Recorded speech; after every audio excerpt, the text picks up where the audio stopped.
And when Alibaba went public with the largest IPO in history, we knew a lot more about him. So I want to talk about his personal story. I want to talk about how many times he tried and failed and what kept him going. I want to talk about where he is today and how he got here, and where he is going and how he expects to get there.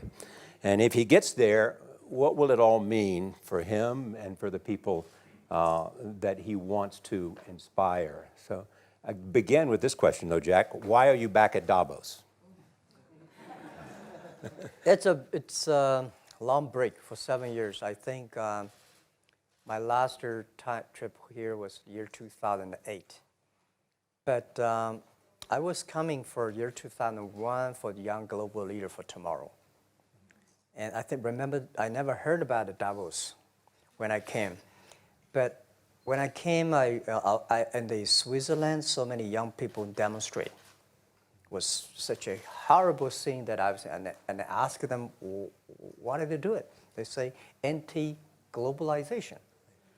And I say, why? Globalization is a great thing. Why people don't like it?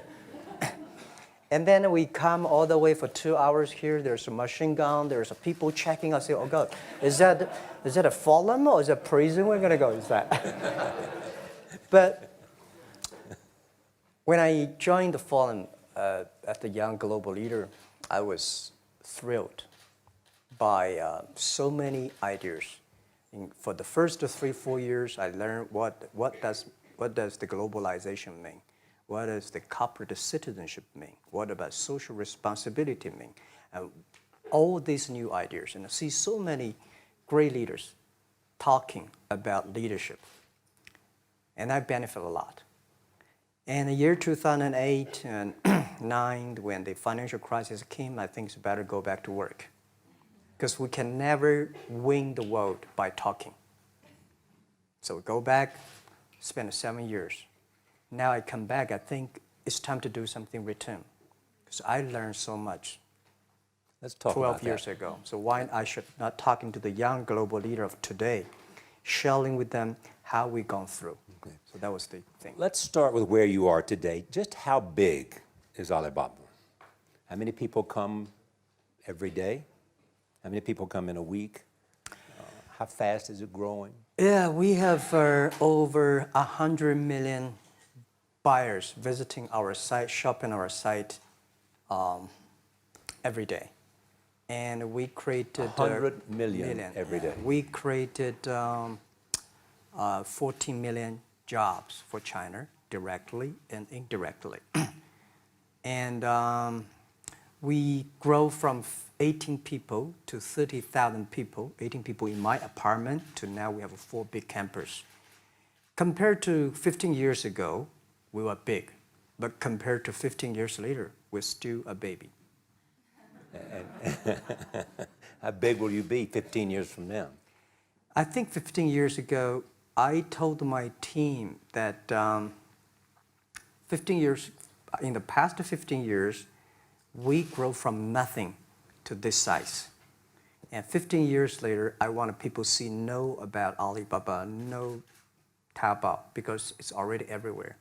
I want 15 years ago when we talk about what is e-commerce, why small business can using this e-commerce, this internet, can do business across the nation.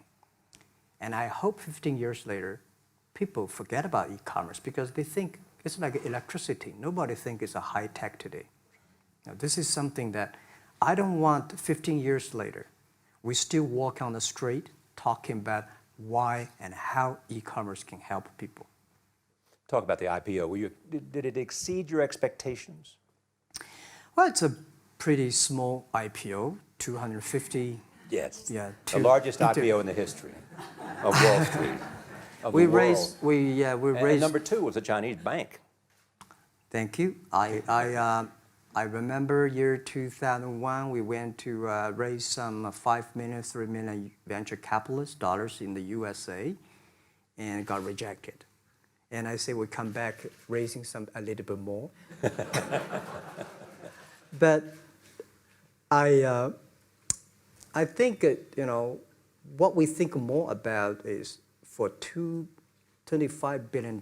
How we can spend the money efficiently, because this is not the money, this is the trust from the world, the trust from those people. They want you to do better jobs, to help more people. They want to have a good return. So I think gives me more pressure, because when our market cap is bigger than IBM, for a certain day we're bigger than Walmart. We're one of the top 10, 15 largest market cap company in the world. I told my team and myself, is that true? We're not that good. Because years ago, people say, Alibaba model is terrible. Does not make money, have this and that, all the big bad things, because Amazon is better, eBay is better, Google is better, and there's no such model like Alibaba in the USA. So I told myself and people, we were better than people thought. But today, when we are that big size, I said, no, we are not that good as people thought. We're just a company 15 years old. Average age is 27, 28 years old, young people. We're doing something that human beings have never tried. So I want to talk about the future. Let me take you back to when you were born in Hangzhou, where the headquarters still are. Yep. And your campus is there. You don't have a loot, don't move your loot. Your headquarters roots are there. Yeah, you found it there, loot there. You grew up in the 60s. 64. Born in 64. That was the time of the Cultural Revolution. Yeah, it was the end of the Cultural Revolution.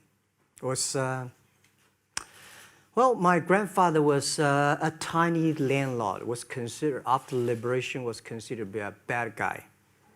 So I was, I know how tough it was when I was a kid. You tried to get into 3 colleges. Mm-hmm. Each time they rejected you. No, I tried. There is an examination that young people, if you want to go university, you have to take the examinations. So I failed 3 times. Right. But I had a lot of fail. I failed for funny things that I failed a key primary school test for 2 times. And I failed 3 times for the middle schools. And you will never believe in Hangzhou, my city, there's only 1 middle school that lasts only 1 year. It was changed from primary school to middle school because our graduates of our school, no middle school accept us because we were too bad. Yeah. They would become a middle school. What effect did it have, though, being rejected? Well, I think we have to get used to it. We're not that good. Even today, we still have a lot of people reject us. I think when I graduate from universities, and before I, for 3 years, I tried to fill in the universities. So I applied jobs for 30 times, got rejected. I went for a police, they said, no, you're not good. I went to even the KFC. When KFC came to China, come to my city, 24 people went for the job. 23 people were accepted. I was the only one guy. And we went for police. 5 people, 4 of them accepted. I was the only guy that I received it. So to me, being turned down, rejected. Oh, by the way, I told you that I applied for Harvard for 10 times, rejected. I know I'll be rejected. I just don't want to say that. Yeah, sorry now. 10 times you wrote them and said, I'd like to come to Harvard. Yeah. And then I told myself, someday I should go teach there, baby. I think that can be arranged. Richard Nixon came to Hangzhou. Yeah. And after that, tourists flooded the place. Yeah. And that's how you learned English. Yeah. I really like I don't know why, at 12, 13 years old, at that time I suddenly fell in love into the language, the English. And there's no place you can learn English at that time. There's no books, English books. So I went to the Hangzhou Hotel, now called Hangzhou Shangri-La Hotel, because that was the hotel can receive the foreign visitors. So every morning for 9 years, I showed them around as a free guide, and they taught me English. And I think that changed me. Today, I'm a 100% made in China. I've never got a one-day train outside China. Yeah. And when people talk to me, say, Jack, how can you speak English like that? Why sometimes you talk like an Western guys? I think that was the 9 years. These Western tourists opened my mind because everything they told me are so different from the things I learned from the schools and from my parents. So now I have a habit. Whatever I see, whatever I read, I use my mind. Think about for 2 minutes. Is that how Ma Jun became Jack Ma? Actually, Jack, the name was given by a lady in tennis. She's a tourist. She came here and she said, came to Hangzhou. We become a pen friends. Ma Ring is so difficult to pronounce. So she said, do you have an English name? I said, don't. So can you give me an English name? She said, okay. She said, my father called it Jack. My husband called Jack. What do you think about Jack? I said, good. So I've been using that for that many years. Yeah. First visit to America, 1995? 1995, yeah. I come here for a project helping the local government to building up a highway. And you tried the internet. I tried the internet in Seattle. And in a building called the USA Bank. I don't know whether the USA Bank is still there or not, but it's a building. And my friend opened a small office, which is like only 10% bigger than this room. And there are a lot of computers in there. And he said, Jack, this is internet. I asked, what is internet? He said, search whatever you want. At that time, they used Mosaic, very slow, right? Yeah. And I said, I don't use it. I don't want to type because computer is so expensive in China. If I destroy it, yes, I cannot pay. He said, just to search it. So I searched the first word, beer. I don't know why, because it's easy to spell, baby. And I see beers from Germany, beers from USA, beers from Japan, but there's no beer from China. And I say, okay, type the second word is China. No data. Nothing. Nothing. And I said, 1995. 1995, no data about China. So I talked to my friend, why not make something about China? So we made a small, very ugly looking page called China. It's something like I did a translation agency, we listed on there. It was so shocking. We launched at 9:40 in the morning. 12:30, I got a phone call from my friend. He said, Jack, you got 5 emails. I said, what is email? And they say, these are the things. So people so excited. Where are you? This is the first time I see a Chinese website on that. How can we can we do something together? So I think this is something interesting. So we should do it. Why did you call it Alibaba? Alibaba? Well, when I started, I think internet is global. We should have a global name. And a name that, interesting, like at that time, the best name is Yahoo.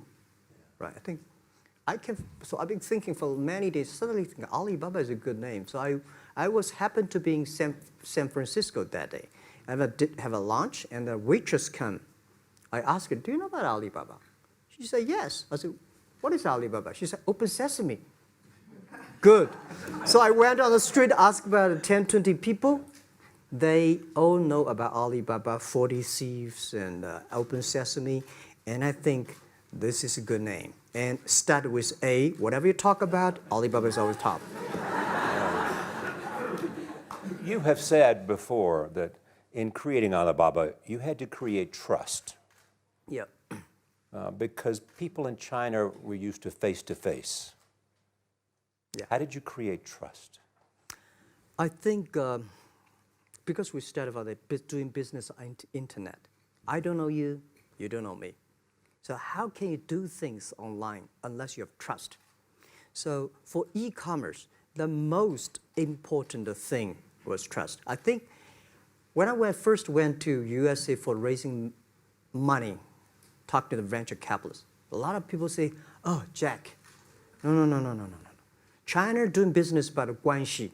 How can you do business on internet? And I know that without the trust system, the credit system, it's impossible to do business. So in the past 14 years, everything we do is trying to build up the trust system, the record system. Well, Charlie, I'm so proud today when I talk to the young. Today in China and in the world, people don't trust each other. The government and people and media and everybody think, this guy's cheating. But because of e-commerce, we finish 60 million transactions every day. People don't know each other. I don't know you, I send products to you. You don't know me, you wire the money to me. And I don't know you, I give a person a package, I don't know him. He took something to so cross the ocean, cross the river, and send. This is the trust. We have at least 60 million trust happening every day. But you created it by creating an escrow account in the beginning. Yep. And so you keep the money until they got the product. Yeah. And then you release the money. That's true. I mean, the escrow service is about Alipay. When I had, this idea, I would love Davos, because it was a big decision. Because for first 3 years, Alibaba is just like e-marketplaces for information. What you have, what I have, we talk a lot of time, but don't do any business. Because there is no payment. I talked to the banks. No banks want to do it. Banks say, no, this thing never work. So I don't know what to do. Because if I start to launch a payment system, it's against the financial legal laws. Because you have to have a license. But if I don't do it, e-commerce will go nowhere. So then I went to Davos. I listened to a leadership discussion. Leadership is about responsibility. And after I listened to that panel, I give a call to my friends, my colleagues in my apartment, say, do it now, immediately. If something wrong, the government not happy about that, if one body has to go to the prison, Jack might go to the prison. Because it is so important for China, for the world, to build up the trust system. And if you did not do it, I said, and do not do it properly, stealing money, money wash, no trust record, I send you to the prison. That was the thing. And people don't like it. So many people I talked to at that time for Alipay, they say, this is the stupidest idea you have ever got. But I say, I don't wear the stupid clever as long as people use it. Now we have 800 million people using this Alipay. Stupid things, if you do well, better is better. Alipay is a privately held thing. It's not part of Alibaba. No, it's a private. Let me private. talk about money for a second. Yeah. You have never gotten money from the Chinese government? No. None. I want it at the beginning, and later I don't want it, because I think if the company always think about picking money from out of the government pockets, that company is rubbish. Think about how can you make money from the customers and market and then help customers succeed. That's our philosophy. No money from Chinese banks? No. No. I at that time I want, and now they want to give me, I don't want it. Yeah. All right. Your relationship with the government. Mm-hmm. Yeah. What's your relationship? I mean, if they didn't, here's what some say, that you have existed in an environment that's not, they have restricted competition for you. And that's a pretty good thing to do for a private company. Yeah. I think the relationship with the government for us is very interesting. For the first 5 years, because I've been working as a part-time jobber for a government organization called Ministry of Foreign Trade, 1997, for 14 months. And I learned that you should never rely on government organization to do e-commerce. And I started a business. I told my people and team, in love with the government, but don't marry them. Yes. Respect them. And a lot of people say, well, government officers talking about internet, the censorship and this, that, and they worry about. I think it's the opportunity, it's a responsibility talking to them. Tell them how internet can help. So you tell them we create jobs. Oh yeah, I think a lot of people debate and fight against them. And in the first 12 years, anybody come to my office, I sit down, talking to them, how we can help economy, how we can create jobs, why China will improve by the internet. I think because internet at that time is new to any government. And if you convince somebody, and you have the chance. So today I'm very talkative. That probably, this is why I talk to so many people. So, I mean, if the government comes to you and asks you to do something for them. Normally, when government comes say, Jack, can you do this project? I say no. I say no. I can introduce some friends who are interested in doing that for you. But if they continue to want me to do it, I say, okay, I do it, but I don't charge. I hope next time don't come to me again. But recently, we help some government organizations do it. For example, every Spring Festival, the train ticket is so difficult. Hundreds and thousands of farmers work in the cities. In the Spring Festival, they go to the hometown. But when they order tickets on the whole system crashed for 5 years. So I told my young people, go support them. Don't charge anything. Because I don't want to see millions of farmers go back to city and they cannot buy the tickets. So it's something that it's not for money. It's something it's not for the government. It's for the millions of people. They can buy tickets in the snowy night and they don't have to wait. They just use mobile phone, online, they get ticket.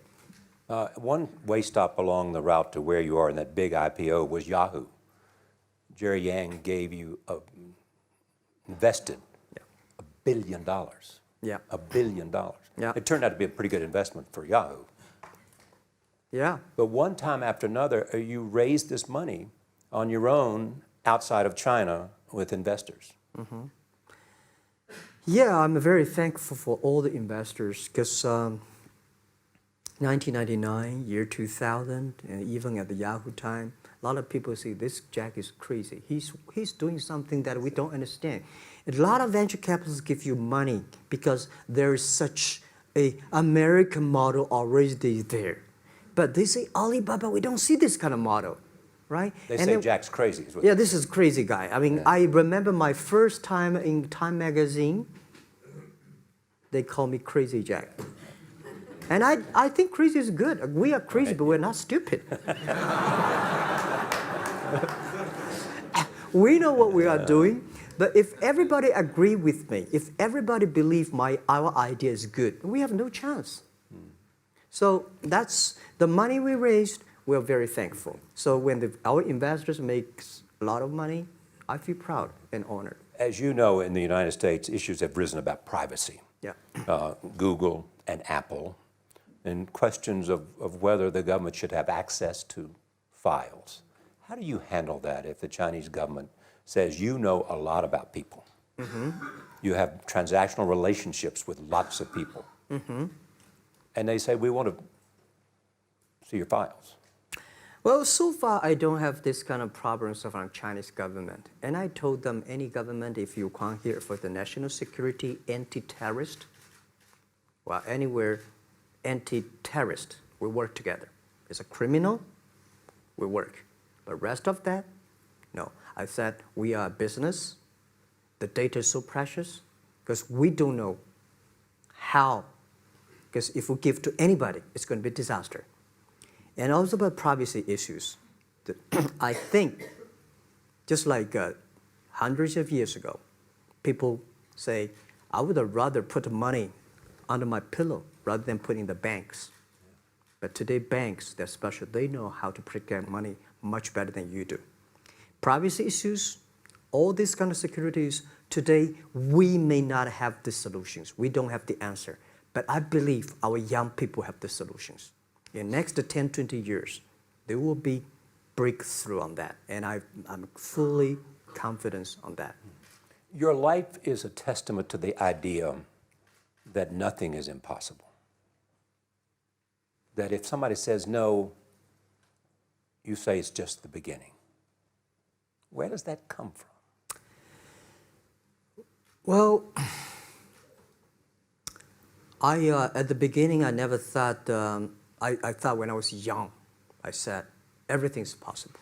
Now I know not everything's possible.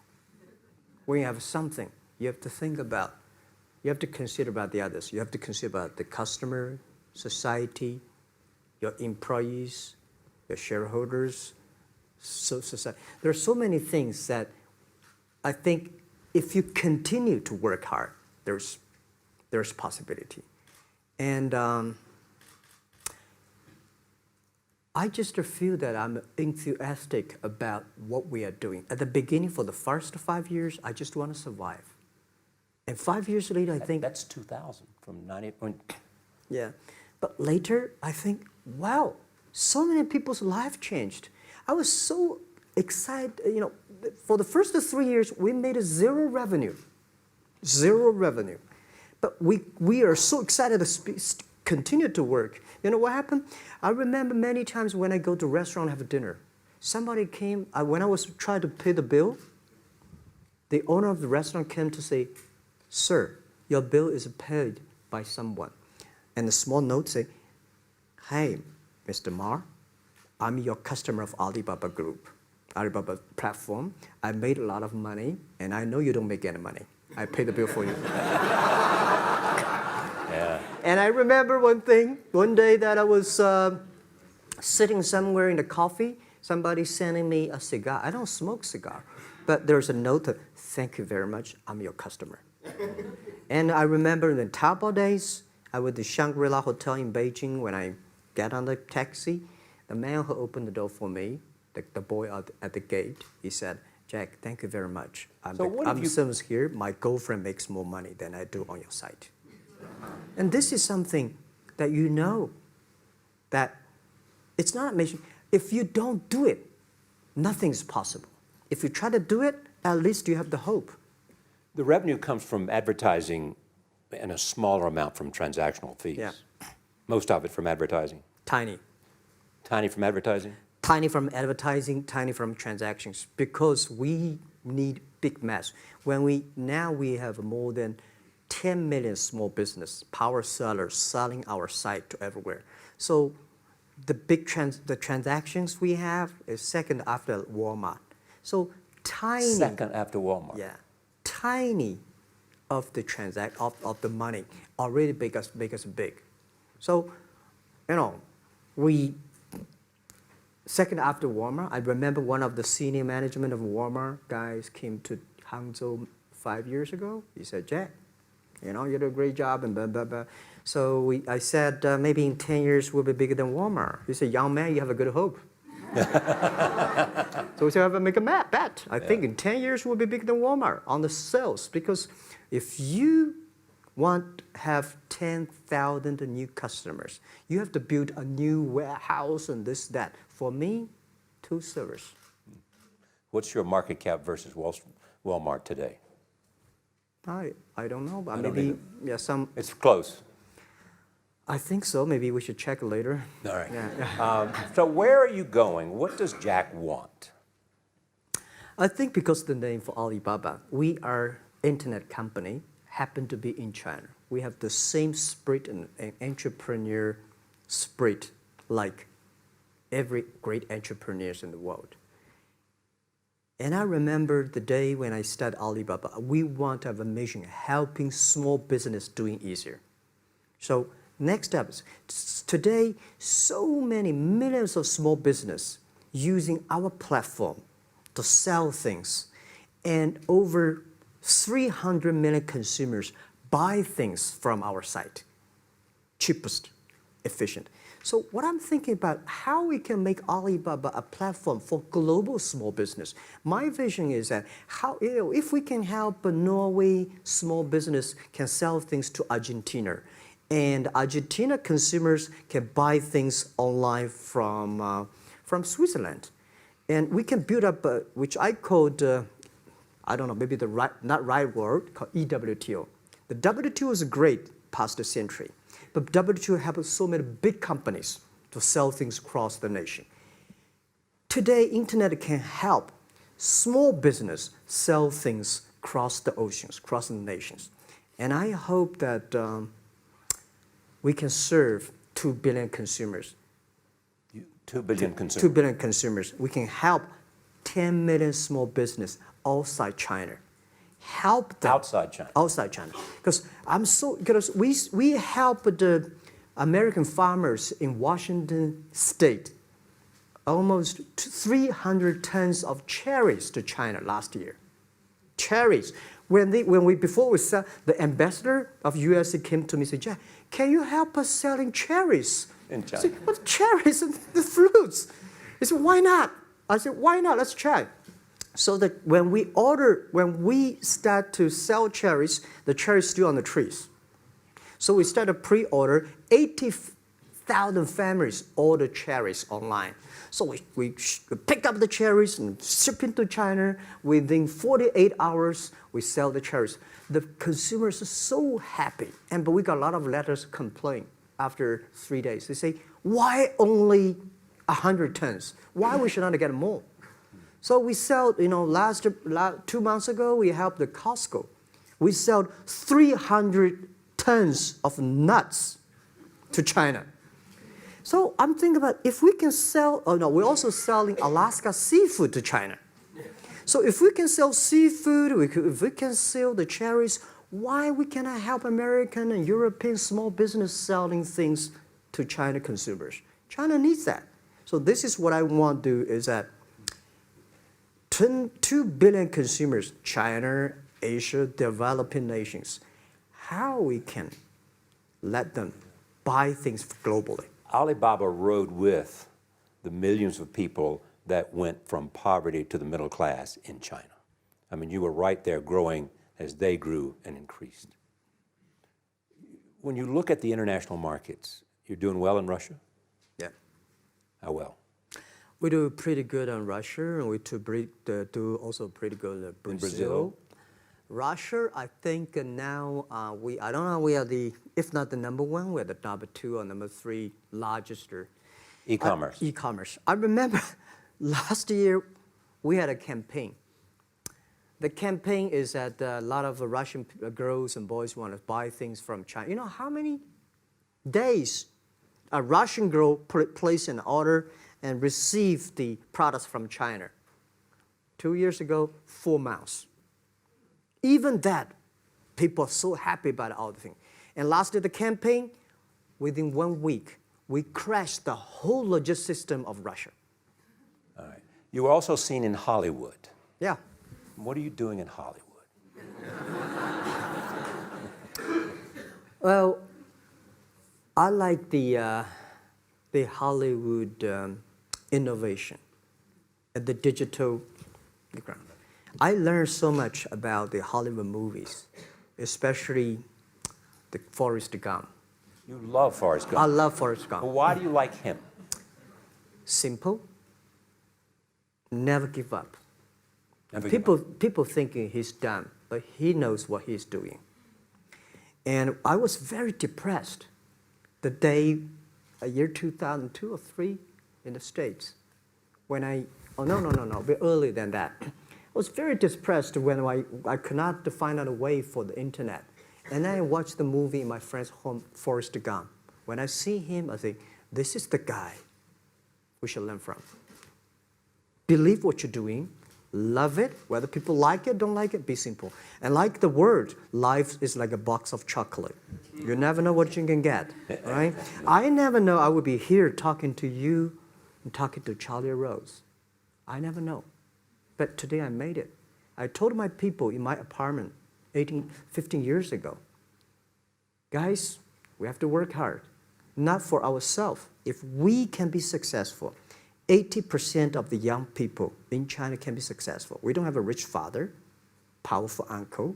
We don't have $1 from bank, 1 cent from government. Just work as a team. So what do you worry about? I worry about it today. Young people, a lot of young people lose hope, lose vision, and start to complain. Because we also have the same period. Because when it's not a good feeling being rejected by so many people. We also depressed, but at least later we find that the world has a lot of opportunity. How you see the world, how you catch the opportunity. So, in the Hollywood gives me a lot of inspiration. You know? Yeah, but you see, were out there for business. You were out Yeah. there because you want to make movies and sell them. I want to make the movie for business-wise. We are e-commerce company. We have a lot of products that need logistic. But movie, TV, these are things you don't need logistic system. And movie probably is the best product that can help Chinese young people to understand. Because one thing I told the Chinese people, my friends, in American movie, all the heroes at the beginning, they look like a bad guy. Terrible things coming, they become a hero. And finally, they all survived. China, if you're a hero, all the hero died. So, because Change only that. dead people become the hero. So Yeah. nobody want to be the hero. So you want to change the Chinese definition of hero. Yeah, I want to say hero. Are you, Today we have so many heroes live in this world. are you still writing these kung fu novels, or are you just reading them? I read them, and I start to write something. I think it's fun. The Kung Fu is something you start to think about something that you cannot do. But if you have some luck, if you continue to practice, if you got a good master, if you're a good team, you get expert. So at least to make me, when I'm busy, when I'm tired or frustrated, I read the Kung Fu books. And Yeah. You also travel with a Tai Chi. Am I saying that right? A trainer. trainer. Tai Chi? Tai Chi. Tai Chi. Tai Chi, yeah. What does that do for you, I other than love- keep you in good I good love Tai health? Chi. Tai Chi is a philosophy about yin and yang. Yeah. Tai Chi is about how you balance, how you work, like a competition. People say when I compete with eBay, say, you hate eBay. No, I don't hate eBay. It's a great company. You know, they come, I go. You know, Tai Chi is like, you fight here, I go over there. You put it on the top, I go to down, right? So it's a balance, right? You are heavy, I'm small, you know. When I'm small, I can jump. You're heavy, you cannot jump. So the Tai Chi is about a philosophy. I use in Tai Chi philosophy in the business. Calm down. There's always way out. And keep yourself balanced. And meanwhile, don't try to, because business is a competition is a fun. Business is not like a battlefield. You die or I win. Business, even if you die, I may not win. Right? So it's about fun. So Tai Chi gives me a lot of inspirations. But you want your life and you want this company, Alibaba, to change the world. And you're changing the world if, in fact, you provide a forum for buying and you enable people to earn a living. Yeah. But also, you believe that Alibaba ought to change the lives of women. So what are you doing? At first, I think many years ago, I want to change the world. Now, I think if we want to change the world, we change ourselves. Change ourselves is more important and easier than change the world. And second is that I want to improve the world. Because it changed the world, maybe Obama's job. Because my job is to making sure that my team are happy. Because my team are happy, they can make my customer happy. If my customer, they are all small business. When they're happy, we are happy. About women, one of the secret source for Alibaba's success is that we have a lot of women. What percentage of women Well, among one Alibaba day employees? before, I think 2 or 3 months before we IPO, there's American journalist come to our company. She asked me a question. Jack, I've seen so many women in your company. I say, what's wrong? We have later we find that we have 47% of the employees of our company are women. How many? 40? 47% of our company are women. And we actually had a 51 because we acquired some company these days. They have more men, so balance that. But these are women in top-level positions? 33% of the management are women, and 24% of the senior management, very top level, are women. We have a women CEO, CFO, CPO, Chief People Officer, and we have everywhere. And I think so comfortable to working with them because women, in this world, if you want to win in 21st century, you have to making sure that making other people powerful, empower others, making sure the other people better than you are, then you will be successful. So I find the women, they think about the others more than they think about themselves. Right. Women think about the kids, husband, parents, much more than the man. And the user-friendliness. A couple of things I want to talk about before we go, because we have less than a couple of minutes. China today, are you worried the economy slowed down? No, I don't worry about it. I think China is doing, it's slowing down is much better than keep on 9%. China today is the second largest economy in the world. It's impossible to keep 9% of the growth. If China still keeps the 9% of the growth of the economy, there must be something wrong. You will never see the blue sky. And you will never see the quality. China should pay attention to the quality of the economy. China should not. So if we have a lot of influence, like the Hollywood movies, things, and we have sports and these things in the GDP, will be much better. So I think, just like a human growth, this body can never grow. Certain time, the slow of growth of the body is slow, but you should grow your mind, grow your culture, grow your value, grow your wisdom. I think China is moving to that direction. And you saw Modi in India? Pardon? Did you see Modi in India? Not yet. I'm looking forward to that. So you'll go to India. Yeah. Finally, there's this. You're one of the world's richest people. Your company is one of the world's richest companies. What do you want beyond Alibaba? Well, about richest people, I was really not happy in the past 3 months when people say Jack Ma is the richest people of China. Global celebrity, they said. No, I'm not.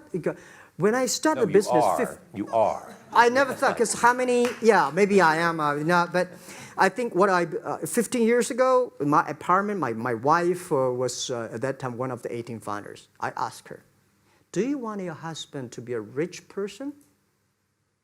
I never said rich person in China, rich person in Hangzhou. Or you want your husband to be a respected person? She said, "Of course, respected." Because she never believed, and I don't believe we'll be rich people. We just want to survive. But I believe when you have $1 million, that's your money. When you have $20 million, you start to have a problem. You worry about inflation, which stock to buy and this, that, had it come.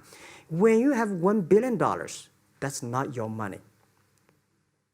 That's the trust society gives on you. They believe you can manage the money, use the money better than the government and the others. So I think today, I have the resources, do more things. With the money we have, with the influence we have, we should spend more time on the young people. And I would say, someday I'll go back to teach, go back to school, spend time with the young people, and sharing with them what I done. So the money is not mine. I just happily and having these resources, then I want to do a better job. Just tell them your story. Yeah, tell them the story and tell them that if Jack, I don't think in this world there are a lot of people be rejected more than 30 times. If we, the only thing we never give up, the only thing we're like a Forrest Gump, we keep on fight. We keep on changing ourselves. We don't complain. Whether you were successful or not successful, I find that people, when they finish the job, if they make the mistake, if they fail, if they always complain the others, this guy will never come back. If the guy only check himself, yeah, something wrong with me here, something wrong with me there, this guy has a hope. Jack, on behalf of everybody in this audience and a television audience around the world, thank you for taking your time to be with us. Thank you, Ray. Thank you so much.